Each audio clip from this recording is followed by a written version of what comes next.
All right, functions class, this is the lesson that I taught on Monday and Tuesday of this week, and it is September 15th. So this September 14th and 15th, these are the lessons. This is the bell ringer that I gave. I went ahead and went through it. So what I did is I put A plus B in this matrix, Q plus 0, or you can just write Q, that's fine, and 1 plus M, negative 3 plus negative 2 is negative 5, and then R plus 9. And I set it equal to C, and then I went ahead and just started taking things. So I started with Q plus 0 or Q equals 5. So Q equals 5. Then I did M, 1 plus M, and I solved for M. Negative 5 is equal to F. So you can either write F is equal to negative 5 or negative 5 is equal to F. With the equal sign in between, it doesn't matter. And then R plus 9 is equal to 8, and solve for R. If you have any questions, let me know.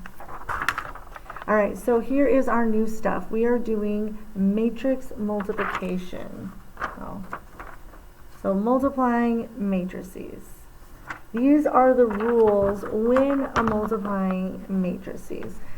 So it can only happen if the number of columns in A is equal to the number of rows in B. So I have an example right here. So the product of an M by N and an N by P matrix is an N by P matrix. So I took this one, and we have A, which is a matrix of an M by N, and B, which is an N by P, so A times B, and I wrote it out this way. And you have to write it in order because order matters. So we have an M by N and an N by P. And the two middle numbers have to be the same. So N equals N. So it matches, we can multiply, and then our answer matrix is going to be an M by P. So the answer matrix is going to be the outside numbers. And also know that it's row by column, column, row. Okay?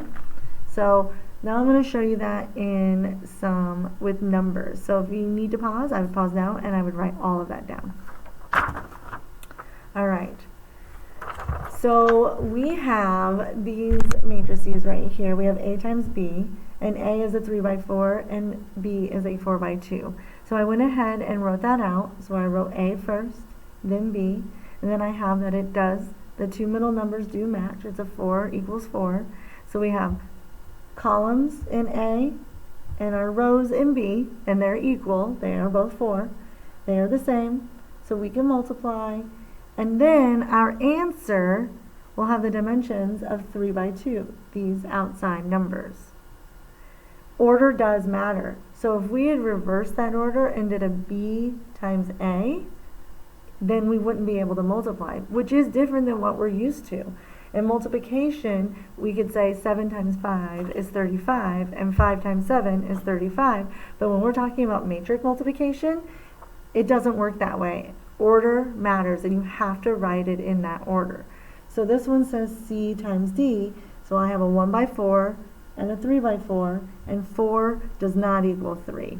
So the rows in column C, the columns in C and the rows in D are not the same, so we cannot multiply. So then all I write down is that it is not possible. That's it. That is just like with adding and subtracting. We will check the size of our matrices before we move forward, because you don't want to do any work that you don't need to do. Alright, so now we have our example. So we have an x times w and x times y. So I wrote down the dimensions of this. So we have 2 by 3 and a 3 by 2. 3 does equal 3. So yes, we can multiply this, and our xw will have the size of a 2 by 2, which are those outside numbers. Order still matters. Then we have this one. 3 does not equal 2, not possible. Go ahead and write that down. All right, so now we have some examples. All right, so this is where it gets kind of crazy. So I tried to write this in different colors so that you could follow it. I would write this down in your notes, and I would write it the exact way that I have written it. So when we're multiplying, we did find out that x times w does work, and we can multiply it. So I'm going to take my first row times my first column. So that's what I did here. Row 1, column 1.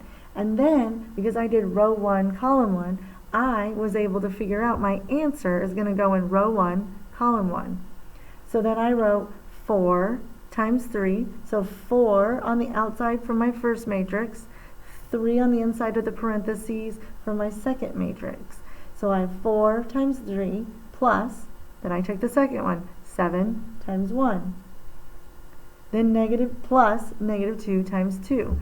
And then we take the sum of those numbers, and I get 12 plus 7 minus 4 equals 15. And that's in row 1, column 1. Row 1, column 1, right there. It's like an address. We're like saying our address. Then I went ahead and did it here. Row 1, column 2. So I took all of this row times this column. So I wrote those in different colors so you could see my order of thinking. Row 1, so 4 times negative 2 plus 7 times 0 plus negative 2 times negative 1, which is negative 8, plus 0 plus 2, which is negative 6. Now there's in row 1, column 2. Row 1, column 2, right there. That's our address. I did the same thing for here. If you have any questions, please email me and let me know. And then the same thing for row 2, column 2. And if you notice, the reason why our row has to match the columns in this one have to match the number of columns in this one have to match the number of rows in this one, is we have 3 things in this row and 3 things in this column, right? So if we had something like this one times this one, well, we would have this extra number over here. What are we going to do with it? Or I'm sorry, it was this one. So we have this extra number. So if we took this entire row, we would run out of numbers. All right. Hopefully you have that written down. Okay, so here's another example that I went through. I did do it in color again. If you're able to see it, let me see, it looks a little blurry. There we go.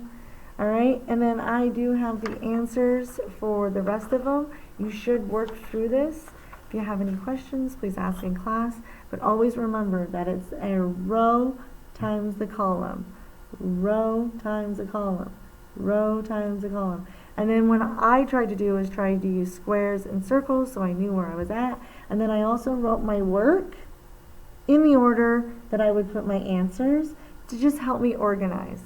While this does seem really easy and simple, that we're just multiplying and adding, keeping your paper organized is really going to be what's key to keeping everything in here. So as soon as I found my answer, I wrote it down. I went back and forth, back and forth.